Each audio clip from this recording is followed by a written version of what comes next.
नमस्कार दोस्तों, कविता Yadav YouTube channel पर आप सभी का स्वागत है। संपूर्ण हिंदी विषय की तैयारी को आगे बढ़ाते हुए आज की क्लास में हम करेंगे संपूर्ण हिंदी साहित्य वस्तुनिष्ठ प्रश्न। संपूर्ण हिंदी साहित्य के वस्तुनिष्ठ प्रश्नों को आगे बढ़ाते हुए आज की क्लास हम करेंगे, क्योंकि प्रश्न नंबर 1 से लेकर 125 तक हम कल की क्लास में कर चुके हैं और आज इसी क्लास को आगे बढ़ाते हुए कम से कम 100 प्रश्नों को करने की कोशिश करेंगे। देख लेते हैं भाई हम से आज 125 के बाद कितने प्रश्न आज की क्लास में हम कर पाते हैं। तो जिस भी परीक्षा में हिंदी साहित्य संबंधी प्रश्न पूछे जाएंगे सभी के लिए ये क्लास काफ़ी मददगार साबित होगी। तो देख लेते हैं प्रश्न नंबर 125 तक हम पहले कर चुके हैं। तो अष्टछाप के वरिष्ठ और कनिष्ठ कवि कौन है? तो वरिष्ठ कवि अष्टछाप के कुम्मनदास और कनिष्ठ कवि नंददास, यानी सबसे बड़े कुम्मनदास सबसे छोटे। कनिष्ठ का मतलब होता है छोटा, वरिष्ठ का मतलब होता है सबसे बड़ा। तो इस प्रकार से आप लोगों ने ये प्रश्न कर लिया था। आज की क्लास में प्रश्न नंबर 126, कृष्ण भक्ति काव्य में किस अभिव्यक्ति का प्रथम प्रयास हुआ? कृष्ण भक्ति काव्य के अंतर्गत सबसे पहले किस अभिव्यक्ति का प्रयास सबसे पहले किया गया, ये पूछा हुआ है। तो सगुण भक्ति आंदोलन की काव्यात्मक अभिव्यक्ति का सबसे पहले प्रयास किया गया। तो ये सही आंसर हो जाएगा। काव्यात्मक अभिव्यक्ति का जो है सगुण भक्ति आंदोलन की काव्यात्मक अभिव्यक्ति का जो प्रयास है कृष्ण भक्ति काव्य में हमें देखने को मिलता है। और कृष्ण भक्ति काव्य में जो है लोक रंजककारी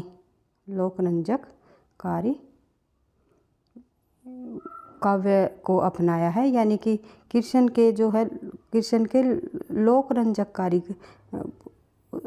उसको दिखाया गया है, प्रवृत्ति दिखाई गई है कि कृष्ण का जो रूप दिखाया गया है, कृष्ण का काव्य में जो अभिव्यक्ति की गई है, तो उसमें लोक रक्षक न होकर के लोक रंजक है। और राम काव्य धारा में हमें राम का जो रूप है वो लोक रक्षक के रूप में दिखाया गया है।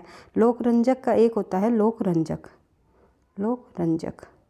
और एक होता है लोक रक्षक।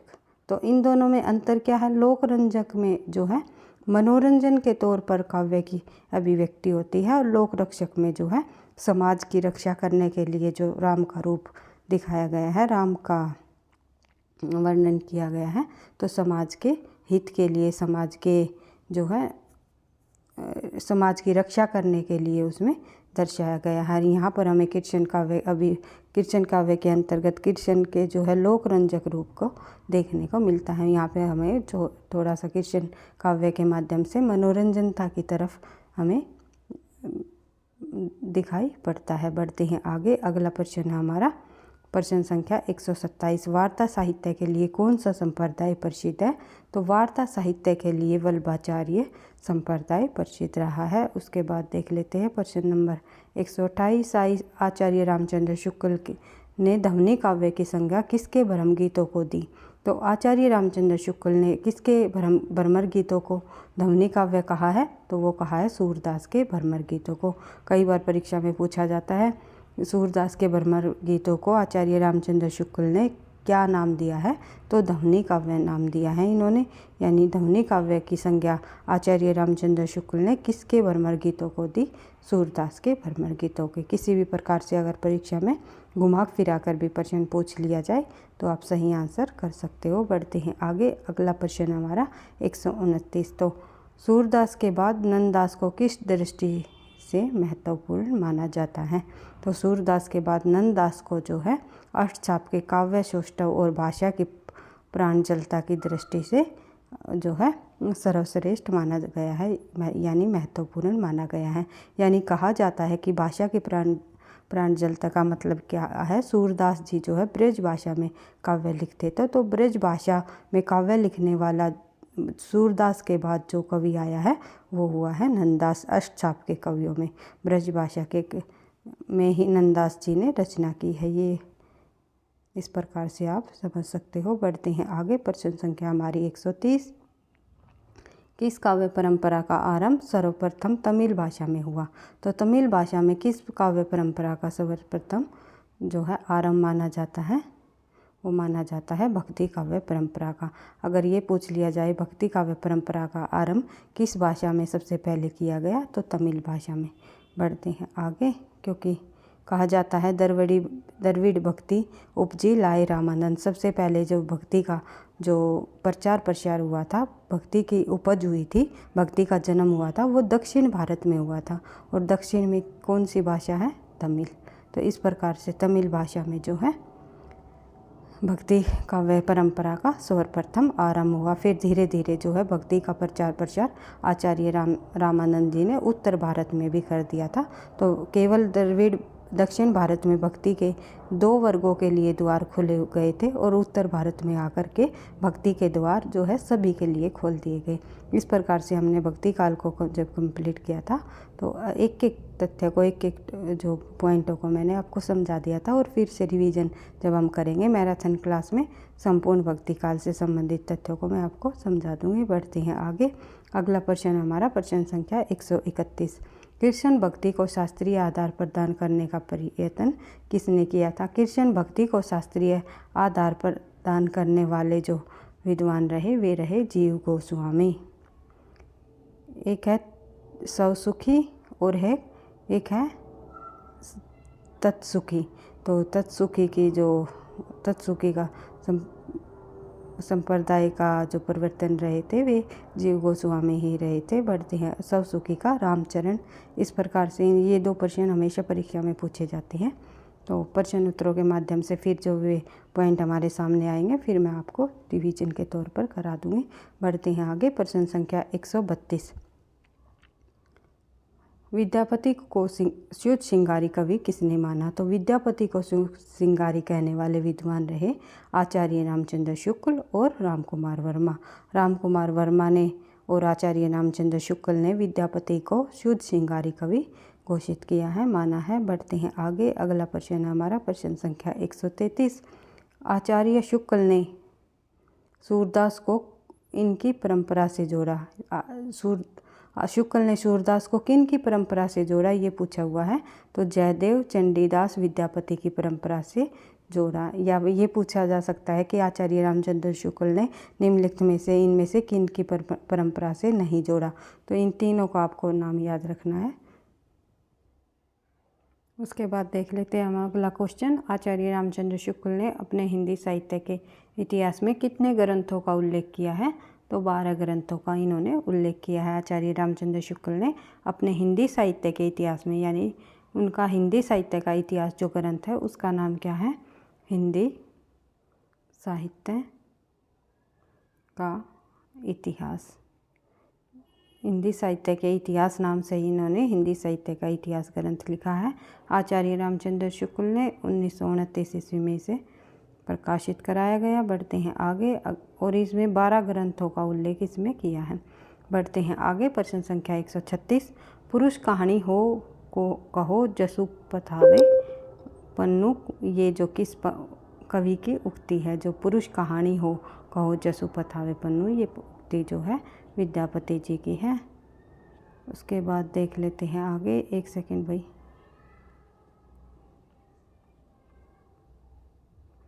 थोड़ा मैसेज आए हुए थे तो एरोप्लेन मोड ऑन किया है, तो इसके लिए मैं माफ़ी चाहूँगी बीच में। बढ़ते हैं आगे। देख लेते हैं अगला प्रश्न हमारा है प्रश्न संख्या 137। डॉक्टर रामकुमार वर्मा ने अपनी किस कीर्ति में जयसी के गुरु का नाम सैयद महीउद्दीन लिखा है? तो जयसी के गुरु का नाम डॉक्टर रामकुमार वर्मा के अनुसार जो है अपनी कीर्ति में उन्होंने सैयद महीउद्दीन बताया है। वो बताया है डॉक्टर रामकुमार वर्मा का जो ग्रंथ है हिंदी साहित्य का आलोचनात्मक इतिहास। इसमें जयसी जी के गुरु का नाम जो है सैयद महीउद्दीन बताया है। किन्होंने? डॉक्टर रामकुमार वर्मा के अनुसार जयसी जी के गुरु का नाम पूछ लिया जाए तो आप ये बता सकते हो, क्योंकि वैसे जयसी के गुरु का नाम पूछ लिया जाए तो जयसी के कई गुरु हुए हैं, जैसे कि शेख बुरहान और सैयद महीउद्दीन। तो कई गुरुओं को, जयसी के गुरुओं का उल्लेख हमें मिलता है। और जयसी के ग्रंथ में भी उन्होंने अपने ग्रंथ में भी अपने गुरु का उल्लेख किया है। तो सूफ़ी कवियों का सबसे प्रिय अलंकार कौन सा है? तो समासोक्ति जो है सूफ़ी कवियों का सबसे प्रिय अलंकार माना जाता है। उसके बाद देख लेते हैं प्रश्न संख्या 139। पद्मावत की कथा वस्तु के पूर्वार्ध भाग को आलोचकों ने क्या माना? तो काल्पनिक माना। पद्मावत की जो पूर्वार्ध भाग है वो आलोचकों ने जो है काल्पनिक माना और उत्तरार्ध भाग जो है उनका ऐतिहासिक माना गया। इस प्रकार से जो है प्रश्न पूछे जाते हैं। तुलसीदास का समकालीन राम भक्ति कवि किसे माना जाता है? तो तुलसीदास जी के समकालीन राम भक्ति कवि माने जाते हैं राम भक्त कवि नाभादास को। बढ़ते हैं आगे। हिंदी साहित्य का जातीय कवि किसे माना जाता है? तो हिंदी साहित्य का जातीय कवि माना गया है तुलसीदास जी को। प्रश्न संख्या 142। आचार्य रामचंद्र शुक्ल के अनुसार राम भक्ति में रसिक संप्रदाय के प्रवर्तक कौन रहे हैं? किसे माना गया है? तो राम भक्ति रसिक संप्रदाय के प्रवर्तक माने गए हैं रामचरण दास। उसके बाद बात करें आगे। प्रश्न संख्या 143। भगवती प्रसाद सिंह ने रसिक संप्रदाय के प्रवर्तक किसे माना है? तो रसिक संप्रदाय के प्रवर्तक अभी हमने देखा था रामचरण दास जी को माना गया है, लेकिन भगवती प्रसाद सिंह के अनुसार पूछा हुआ है रसिक संप्रदाय के प्रवर्तक वो माने हैं अगरदास जी को, 17वीं शताब्दी के रहे हैं। बढ़ते हैं आगे। प्रश्न संख्या 144। तुलसीदास से पूर्व राम कथा के अंतर्गत पृथ्वीराज रासों में किसके अवतार का वर्णन किया गया है? तो राम के 10 अवतार का वर्णन इसमें किया गया है। उसके बाद देख लेते हैं प्रश्न संख्या 145। रामानंद ने विष्णु और लक्ष्मी के स्थान पर किसकी उपासना का प्रचलन किया है? तो राम की उपासना का प्रचलन किया है। अंग्रेजी भाषा को भारत में शिक्षा के माध्यम से प्रारंभ किया लॉर्ड मेकाले द्वारा। हिंदी के प्रथम गद्यकार कवि कौन माने जाते हैं? लल्लू लाल, जिन्होंने जो है प्रेम सागर रचना की है 1804 ईस्वी में। बढ़ते हैं आगे। अगला प्रश्न हमारा हिंदी का प्रथम उपन्यास परीक्षा गुरु श्रीनिवास दास द्वारा माना गया। ये थोड़ा टाइपिंग मिस्टेक हो गया भाई। श्रीनिवास दास जी द्वारा जो है हिंदी रचित परीक्षा गुरु को हिंदी का प्रथम उपन्यास माना जाता है और ये प्रथम मौलिक उपन्यास माना गया है ये, और आचार्य रामचंद्र शुक्ल जी द्वारा अगर ये पूछ लिया जाए हिंदी का प्रथम मौलिक उपन्यास कौन सा माना जाता है, शुक्ल द्वारा या फिर सर्वमान्य तौर पर भी, तो परीक्षा गुरु को माना गया है। बढ़ते हैं आगे। हिंदी का प्रथम एकांकी कौन सा है? तो एक घूंट। प्रथम एकांकी अगर पूछ लिया जाए तो हिंदी का प्रथम एकांकी कौन सा है? तो एक घूंट है, जो कि जयशंकर प्रसाद जी की रचना है ये एक घूंट। और अगर ये पूछ लिया जाए प्रथम एकांकी कार, अगर प्रथम एकांकी कार पूछ लिया जाए तो रामकुमार वर्मा। इस प्रकार से आपको हर एक तथ्यों को एक दूसरे से रिलेट करते हुए साथ साथ जो एक दूसरे से जो जुड़े हुए तथ्य हैं वे आपको बार बार रिवाइज कर लेना है, क्योंकि बार बार रिवीजन से ही आपको है तथ्य याद रह पाएंगे और सफलता मिलेगी। बढ़ते हैं आगे। अगला प्रश्न हमारा प्रश्न संख्या 150। हिंदी के सर्वप्रथम गीत लेखक कौन माने जाते हैं? तो हिंदी के सर्वप्रथम गीत लेखक माने जाते हैं विद्यापति जी। अतीत के चलचित्र के रचयिता कौन है? तो महादेवी वर्मा। अपभ्रंश का वाल्मीकि किसे कहा जाता है? स्वयंभू को, क्योंकि इन्होंने पौंग चरिव की जो रचना की थी वो राम कथा पर आधारित थी, इसीलिए जो रामायण राम वाल्मीकि ने लिखी तो इसी आधार पर इन्हें जो है अपभ्रंश का वाल्मीकि कवि कहा जाता है। बढ़ते हैं आगे। प्रश्न संख्या 153। अपभ्रंश भाषा के प्रथम व्याकरणाचार्य कौन रहे हैं? तो अपभ्रंश भाषा का प्रथम व्याकरण किन्होंने लिखा? शब्दानुशासन हेमचंद्र जी ने। अबला जीवन हाय तुम्हारी यही कहानी, आंचल में दूध है और आँखों में पानी। उपयुक्त पंक्तियाँ किस कवि द्वारा लिखी गई है? ये है मैथिली शरण गुप्त की। और किस काव्य से ली गई है? यशोधरा। इनका जो काव्य है यशोधरा उससे लिखी गई है। मैथिली शरण द्वारा रचित यशोधरा काव्य से अबला जीवन हाय तुम्हारी यही कहानी, आंचल में दूध है और आँखों में पानी, इस प्रकार से काफ़ी बार परीक्षाओं में पूछी जाने वाली पंक्ति है। एक अन्य पंक्ति और देख लेते हैं हम साथ साथ। अमीय हलाल मत भरे, सेत श्याम रतनार, जियत मरत झुकी झुकी, परत जेहि चितवत एक बार। जो ये पंक्तियाँ हैं ये कई बार परीक्षाओं में पूछी गई है, रसलीन द्वारा रचित है। उसके बाद देख लेते हैं आगे। अगला जो प्रश्न हमारा। और एक तथ्य और मैं यहाँ पर बताना चाहूँगी भाई रसलीन से संबंधित। तो रसलीन का जो वास्तविक नाम है वो आपको कमेंट बॉक्स में बताना है। चल मैं क्या बताऊँ, आप लोगों को रसलीन का वास्तविक नाम कमेंट बॉक्स में बताना है। तो क्योंकि कई बार हम बता चुके हैं, कई बार हम कर चुके हैं, इसी तरह हम बार बार तथ्यों की जब रिवीजन करेंगे तो आपको जो है सभी तथ्य इस प्रकार से पक्के हो जाएंगे। परीक्षा में आपका एक भी प्रश्न हिंदी में तो आपको कटेगा नहीं। जनरल पेपर आप जो है अपने अकॉर्डिंग तैयार कर सकते हो। अधिक से अधिक हिंदी पर हम अधिक से अधिक क्लास लेकर के अधिक से अधिक प्रश्नों का अभ्यास करते हुए अपनी तैयारी को आगे बढ़ाएंगे। टीजीटी पीजीटी परीक्षाओं के लिए तो ये इम्पोर्टेंट है ही, साथ ही एनटीए नेट की परीक्षा देने जा रहे बच्चों के लिए भी काफ़ी हेल्पफुल रहेगी ये क्लास। तो एनटीए नेट की जो परीक्षा की तैयारी कर रहे हैं बच्चे, वे भी जो है इस क्लास से तैयारी करके अपना स्कोर अच्छा कर सकते हो। बढ़ते हैं आगे। प्रश्न संख्या 156। अवधी भाषा के सर्वाधिक लोकप्रिय नाम क्या रहा है? तो अवधी भाषा के अंतर्गत सर्वाधिक लोकप्रिय जो महाकाव्य रहा है वो है रामचरितमानस, जो कि किन्होंने लिखा? तुलसीदास जी ने।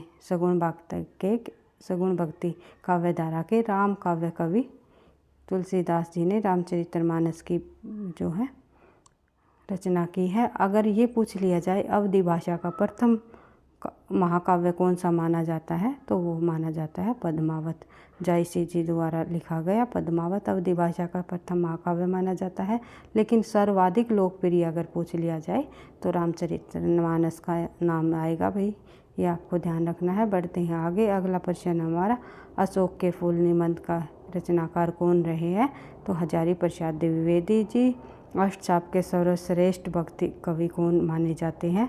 तो सूरदास जी। अष्टछाप के सर्वश्रेष्ठ भक्त कवि, यानी अगर ये पूछ लिया जाए कि कृष्ण काव्यधारा की जो प्रमुख भाषा रही है वो कौन सी रही है, वो रही है ब्रज भाषा, क्योंकि सूरदास जी ने जो है ब्रज भाषा से संबंधित रचनाएं लिखी है। और अष्टछाप के सर्वश्रेष्ठ कृष्ण भक्ति काव्यधारा के अंतर्गत सर्वश्रेष्ठ कवियों में शामिल है। अगर सर्वश्रेष्ठ की जगह सर्वप्रथम पूछ लिया जाए, ये पूछ लिया जाए अष्टछाप के सर्वप्रथम कवि कौन रही है, तो वे रही है कुंभन दास जी।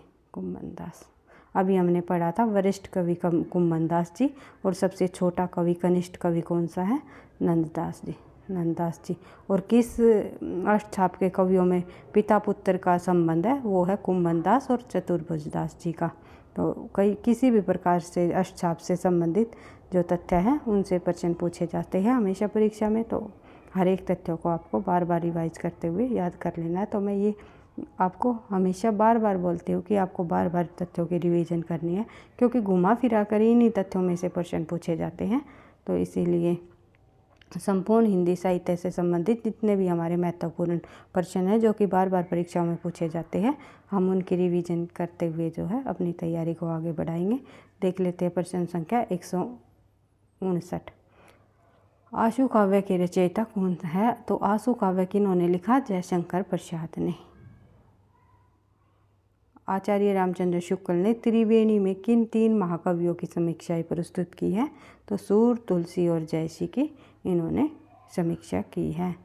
त्रिवेणी इनकी जो रचना है तुलसी रामचंद्र शुक्ल जी की, उसमें उन्होंने सूर, तुलसी और जयसी की समीक्षा प्रस्तुत की है। बढ़ते हैं आगे। आत्मजयी के रचनाकार कौन है? आत्मजयी रचयिता के आत्मजयी जो रचना है उसके रचयिता कौन है? तो कुंवर नारायण जो है आत्मजयी रचना के रचयिता है। कई बार ये रचना पूछी जाती है। आधुनिक युग की मीरा किसे कहा जाता है? तो आधुनिक युग की मीरा महादेवी वर्मा को कहा जाता है। आधुनिक युग के चरण कौन है? तो आधुनिक युग के चरण माने जाते हैं रामधारी सिंह दिनकर। कठिन काव्य का प्रेत किसे कहा जाता है? तो केशव दास जी को। अगर कठिन काव्य की जगह कठिन गद्य का प्रेत पूछ लिया जाए तो आज्ञे जी रहे हैं, ये आपको ध्यान रखना है। बढ़ते हैं आगे। अगला प्रश्न हमारा प्रश्न संख्या 166। कथा सम्राट किसे कहा जाता है? तो कथा सम्राट माने जाते हैं मुंशी प्रेमचंद जी।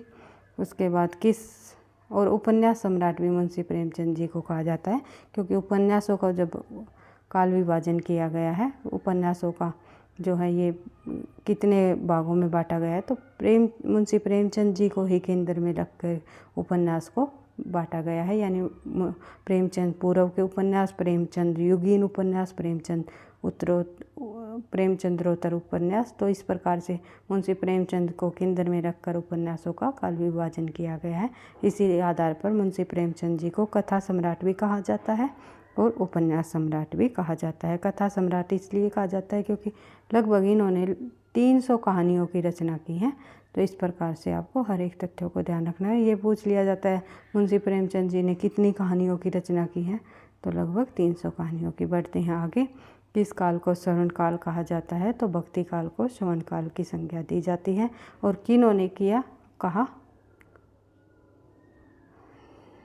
स्वर्ण काल कहने वाले विद्वान कौन रहे? George Grierson. इस प्रकार से बात करते हैं आगे। 168 प्रश्न संख्या हम देख लेते हैं। किस छायावादी कवि ने संवाद शैली का सर्वाधिक प्रयोग किया है, तो जयशंकर प्रसाद ने संवाद शैली का सर्वाधिक प्रयोग किया है। प्रश्न संख्या 169 हम देख लेते हैं। एक सेकेंड भाई, ये यहाँ पर भाई प्रश्न संख्या थोड़ी सी यहाँ पर गड़बड़ी हो गई। ये 70 आना था, यहाँ पर 69 के बाद ये पता नहीं 61 कैसे हो गया। तो कोई बात नहीं, अब हमें प्रश्नों पर ध्यान देना है, ना कि संख्या पर। वही मनुष्य है जो मनुष्य के लिए मरे के रचयिता कौन है, तो मैथिली शरण गुप्त। उसके बाद प्रश्न संख्या 170 रहेगी भाई, देख लेते हैं। हिंदी खड़ी बोली गद्य के विकास में किस साहित्यकार ने महत्वपूर्ण भूमिका निभाई, तो सैदल मिश्र ने। नासीपतोख्यान जो इनकी रचना है वो खड़ी बोली में लिखी गई। कई बार इसकी जो रचना है पूछ ली जाती है। नासिकोख्यान जो रचना है सैदल मिश्र जी की किस भाषा में लिखी गई, तो खड़ी बोली की रचना है। बढ़ते हैं आगे।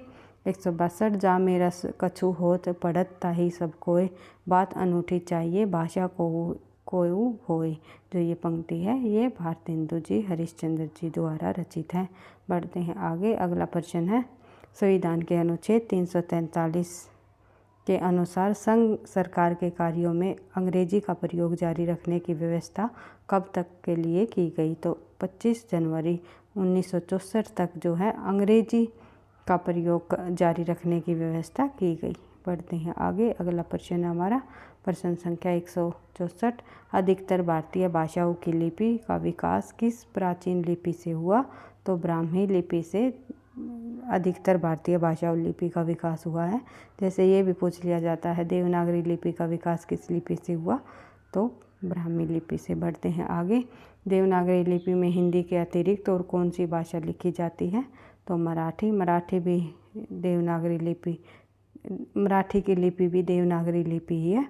उसके बाद जो है संस्कृत की लिपि भी देवनागरी लिपि है। कई भाषाओं की लिपि देवनागरी लिपि को माना गया है। पढ़ते हैं आगे। अगला प्रश्न हमारा 166 बोल दो, चलो भाई कोई बात नहीं, हमारी प्रश्नों की संख्या 10 जो यहाँ पर गड़बड़ हो गई, तो होना तो चाहिए था 176।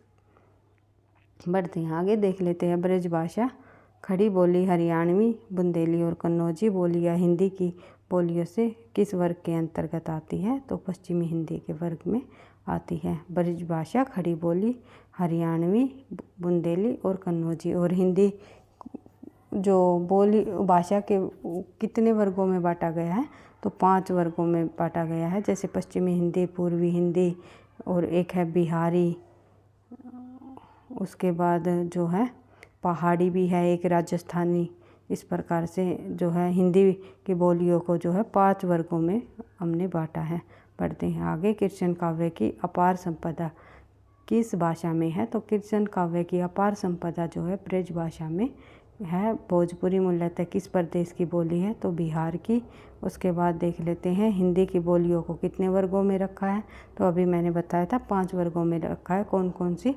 पश्चिमी हिंदी, पूर्वी हिंदी, राजस्थानी और पहाड़ी, फिर बिहारी हिंदी। और इनके अंतर्गत कौन कौन सी बोलियाँ आती हैं? पश्चिमी हिंदी के अंतर्गत जैसे ब्रज भाषा, खड़ी बोली, हरियाणवी भी हमने पढ़ा था। और जैसे पूर्वी हिंदी के अंतर्गत जो है अवधी, बघेली, छत्तीसगढ़ी। इस प्रकार से राजस्थानी के अंतर्गत कौन कौन सी आती हैं?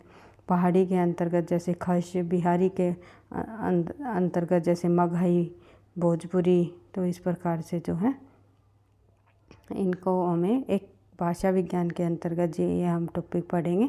तो प्रश्न उत्तरों के माध्यम से सभी तथ्यों को हम कर लेंगे। ब्रज भाषा और अवधि किस काल की काव्य की भाषा है? तो मध्यकाल के काव्य की भाषा रही है ब्रज भाषा अवधि। उसके बाद देख लेते हैं मध्यकाल का मतलब है, यहाँ पर आप लोग क्या समझ सकते हो मध्यकाल का मतलब? तो मध्यकाल एक है पूर्व मध्यकाल और एक है उत्तर मध्यकाल। पूर्व मध्यकाल नाम जाना जाता है भक्ति काल के लिए और उत्तर मध्यकाल नाम जाना जाता है रीति काल के लिए। ब्रज भाषा और अवधि, यहाँ पर हमें अवधि और ब्रज भाषा से संबंधित रचनाएं भक्ति काल के अंतर्गत भी देखने को मिली है। और जो है जैसे कि तुलसीदास जी ने जो रचनाएं लिखी अवधि भाषा में भी लिखी है और ब्रज भाषा में लिखी है। इसी प्रकार से सूरदास की रचनाएं हमें ब्रज भाषा से संबंधित मिलती हैं। तो ब्रज भाषा और अवधि का जो काल काव्य का भाषाओं का जो काव्य काल रहा है वो मध्यकाल इसलिए माना है। भक्ति काल के अंतर्गत भी हमें ब्रज और अवधि से संबंधित रचनाएं मिली हैं और रीति और उत्तर मध्यकाल में जो है रीति काल में तो पूरा का पूरा जो रीति काल है वो ब्रज भाषा में लिखा ही गया है। इस प्रकार से आप लोग ये समझ सकते हो। एक एक तथ्यों को आप बारीकी से समझोगे तो उन्हीं तथ्यों में से घुमा फिरा कर जब प्रश्न पूछे जाते हैं तो आसानी से आप प्रश्नों का आंसर लगा सकते हो। कुछ प्रश्न ऐसे होते हैं जो अगर हमारा कॉन्सेप्ट क्लियर है, हमें ये पता चल जाता है ये चीज़ यहाँ से यहाँ निकल कर आई, इस प्रकार से हम जो है समझ सकते हैं, तो वहीं हमारा आंसर निकल जाता है। बढ़ते हैं आगे। प्रश्न संख्या हमारी 171। संविधान के किस अनुच्छेद के अनुसार संघ की राजभाषा हिंदी को और देवनागरी घोषित किया है? तो संविधान के 343 के अनुसार संविधान की जो संघ की राजभाषा है वो हिंदी और लिपि देवनागरी। उसके बाद देख लेते हैं प्रश्न संख्या हमारी 172। उत्तर भारत की खड़ी बोली हिंदी दक्षिण में किस रूप में विकसित हुई? तो दक्षिणी हिंदी में। आचार्य महावीर प्रसाद द्विवेदी ने किस पत्रिका के माध्यम से खड़ी बोली हिंदी को परिष्कृत और परिमार्जित करने का महत्वपूर्ण भूमिका निभाई? तो सरस्वती पत्रिका में। और 1903 में जो है महावीर प्रसाद द्विवेदी ने सरस्वती पत्रिका का संपादन किया था। उसके बाद देख लेते हैं प्रश्न संख्या 174। भारतीय आर्य भाषाओं की परिवारों का मूल स्रोत कौन सी भाषा मानी जाती है? तो वैदिक संस्कृति। ज्ञान दूर है कुछ क्रिया बिन है, इच्छा क्यों हो पूरी मन की, एक दूसरे से न मिल सके यह विडंबना है जीवन की। जो यह पंक्ति है ये किस लेखक द्वारा लिखी गई है? तो छायावादी कवि जयशंकर प्रसाद जी द्वारा लिखी गई ये कविता है। बढ़ते हैं आगे। अगला प्रश्न है हमारा, पानी परात को हाथ छुए नाही, नैन के जल सो परात धोए। यह पंक्ति जो है नरोत्तम दास जी की है। उसके बाद देख लेते हैं अगला प्रश्न, सौंदर्य की वस्तुगत सत्ता होती है इसलिए यह शुद्ध सौंदर्य नाम की कोई चीज़ नहीं। यह कथन किस विद्वान का है? तो रामविलास शर्मा का, क्योंकि कथनों से संबंधित भी काफ़ी सारे प्रश्न पूछे जाते हैं। बढ़ते हैं आगे। प्रश्न संख्या हम देख लेते हैं। आगम वेद पुराणे पंडित मान बहंती, जो ये पंक्ति है ये बार बार परीक्षाओं में पूछी गई है, कन्हप्पा की है। कई पुस्तकों में आपको जो है इसके लेखक शायद तो सरहप्पा भी दिए गए हैं, लेकिन ये पंक्ति जो है कन्हप्पा द्वारा रचित है। बढ़ते हैं आगे। अगला प्रश्न हमारा प्रश्न संख्या 189। यद्यपि 1942 के आंदोलन के समय न तो फौजियों का कोई उत्पात हुआ और न ही आंदोलन की लहर ही गांव में पहुंच पाई, किंतु जिले भर की घटनाओं की खबर अफवाहों के रूप में यहाँ जरूर पहुंची। उपयुक्त पंक्तियाँ किस उपन्यास से ली गई है? तो मैला आंचल से ली गई है, जो कि प्रथम आंचलिक उपन्यास माना जाता है फणीश्वर नाथ द्वारा 1954। बढ़ते हैं आगे। अगला प्रश्न हमारा देख लेते हैं। भारतेंदु हरिश्चंद्र का प्रभाव भाषा और साहित्य दोनों पर गहरा पड़ा। उन्होंने जिस प्रकार गद्य भाषा को परिमार्जित करके उसे बहुत ही चलता मधुर और स्वच्छ रूप दिया, उसी प्रकार हिंदी साहित्य को भी नए मार्ग पर लाकर खड़ा कर दिया। यह कथन किस विद्वान का है? तो आचार्य रामचंद्र शुक्ल का। भारतेंदु हरिश्चंद्र के संबंध में इन्होंने कहा है कि भारतेंदु का प्रभाव भाषा और साहित्य दोनों पर बहुत गहरा प्रभाव पड़ा है। उन्होंने जिस प्रकार से गद्य भाषा को परिमार्जित करके उसे बहुत ही चलता मधुर और स्वच्छ रूप दिया है, उसी प्रकार हिंदी साहित्य को नए मार्ग पर लाकर खड़ा कर दिया है। जो ये कथन है ये रामचंद्र शुक्ल जी द्वारा कहा गया कथन है। उसके बाद देख लेते हैं प्रश्न नंबर 181। आचार्य रामचंद्र शुक्ल ने बिहारी की भाषा को क्या कहा है? तो बिहारी की भाषा को इन्होंने चलती होने पर भी साहित्यिक है कहा है। कई बार परीक्षा में पूछा जाता है कि बिहारी की भाषा को चलती होने पर भी साहित्यिक है, किस विद्वान ने कहा, किस आलोचक ने कहा? तो आचार्य रामचंद्र शुक्ल जी ने। चंद्रगुप्त नाटक जयशंकर प्रसाद द्वारा प्रसिद्ध रचना का प्रकाशन कब हुआ? 1931 ईस्वी में। मृगनयनी के लेखक कौन है? वृंदावन लाल वर्मा। भारत दुर्दशा के रचनाकार के कौन है? तो भारतेंदु हरिश्चंद्र। उसके बाद देख लेते हैं मैला आंचल किसकी कीर्ति है? फणीश्वर नाथ रेणु की।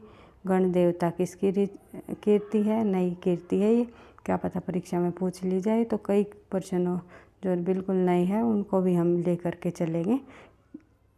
तो ताराशंकर बंदोपाध्याय जी की जो ये रचना है गण देवता। उसके बाद है चरित्रहीन किसकी रचना है? तो शरत चंद्र चटर्जी की रचना है, जिसने विष्णु शर्मा ने शरत चंद्र चटर्जी के जीवन पर जो है एक जीवनी भी लिखी है। उसके बाद बात करें आगे, मुगल शहजादी में से किसने प्रसिद्ध पुस्तक हुमायूंनामा लिखी है? तो गुलबदन बेगम ने। छंद में लय क्या है? लय एक संयत व्यवस्था है जो स्वर के आरोह और अवरोह से उत्पन्न होती है। छंद शास्त्र को अन्य किस नाम से जाना जाता है? तो छंद शास्त्र को जो है अन्य पिंगल शास्त्र के नाम से जाना जाता है। और पिंगल शास्त्र के नाम से जाना जाता है। छंद शास्त्र के प्रवर्तकर्ता कौन माने जाते हैं? लक्ष्मीधर। इस प्रकार से जो है हमने लगभग 100 प्रश्नों को आज की क्लास में कर लिया है भाई। तो नेक्स्ट प्रश्नों को हम नेक्स्ट क्लास में करेंगे। इस प्रकार से वस्तुनिष्ठ प्रश्नों के भी एक सीरीज़ को लेते हुए हम आगे बढ़ेंगे। लगभग 1000 प्रश्नों को यहाँ पर हम करने की कोशिश करेंगे, जिससे हमारा पूरा संपूर्ण हिंदी साहित्य के जो मुख्य तथ्य हैं, मुख्य बिंदु है, वे हमारे सभी ऑनलाइनर प्रश्नों के माध्यम से संपूर्ण हिंदी साहित्य से संबंधित हमारी रिवीजन भी होती चली जाए और प्रश्न जो इम्पोर्टेंट प्रश्न है उनको हम बार बार जब हम करेंगे तो वे हमें याद भी रह पाएंगे परीक्षा में। और कुछ जो डाउटफुल क्वेश्चन है वे भी आपके साथ साथ क्लियर कंप्लीट होते चले जाएंगे। उसी प्रकार से हम जो अन्य जो हम प्रश्न कर रहे हैं उन वे भी संपूर्ण हिंदी साहित्य से संबंधित कई बार जो व्याख्या सहित जो हम प्रश्नों को कर रहे हैं विद सॉल्यूशन के साथ, उसमें भी आपके सभी तथ्य संपूर्ण हिंदी साहित्य से संबंधित तथ्य कंप्लीट होते चले जाएंगे। तो इस प्रकार से संपूर्ण हिंदी साहित्य की तैयारी आपकी अच्छी हो जाएगी। NTA नेट की परीक्षा हो या फिर TGT PGT परीक्षा हो, इन प्रश्नों से आपको काफ़ी मदद मिलेगी। NTA नेट के पाठ्यक्रम के आधार पर अगर आप क्लास चाहते हो, शुरुआत से आप चाहते हो कि मैम NTA नेट के आधार पर हमें जो है एक टॉपिक से संबंधित जो अन्य जो ये गद्य विधाओं से संबंधित उपन्यास, नाटक, कहानी है, इनसे संबंधित हमें क्लास चाहिए, तो मैं पूरी कोशिश करूँगी उनके अकॉर्डिंग NTA नेट के पाठ्यक्रम के अनुसार। क्योंकि अभी तक हम TGT PGT परीक्षाओं की तैयारी को आगे बढ़ा रहे हैं भाई। DSSS TGT PGT हिंदी की तैयारी पाठ्यक्रम के अनुसार हम कर रहे हैं। तो वैसे तो जिस भी स्टेट में हिंदी साहित्य से संबंधित प्रश्न पूछे जाते हैं तो सभी के लिए इम्पोर्टेंट है, लेकिन फोकस हमारा DSSS TGT PGT रहा है। अगर NTA नेट के माध्यम से भी आप जो है NTA नेट के आधार पर भी आप क्लास चाहते हो तो आप कमेंट बॉक्स में लिख करके बता सकते हो। तो मैं ज़रूर पूरी कोशिश करूँगी क्लास लाने की। और वीडियो आपको पसंद आई तो लाइक करना, दोस्तों के साथ शेयर करना, चैनल पर पहली बार हो तो सब्सक्राइब कर लेना, क्योंकि आपके लाइक और कमेंट से ही मुझे नेक्स्ट क्लास बनाने का मोटिवेशन भी मिलता है। पढ़ते रहना, आगे बढ़ते रहना। थैंक यू, धन्यवाद।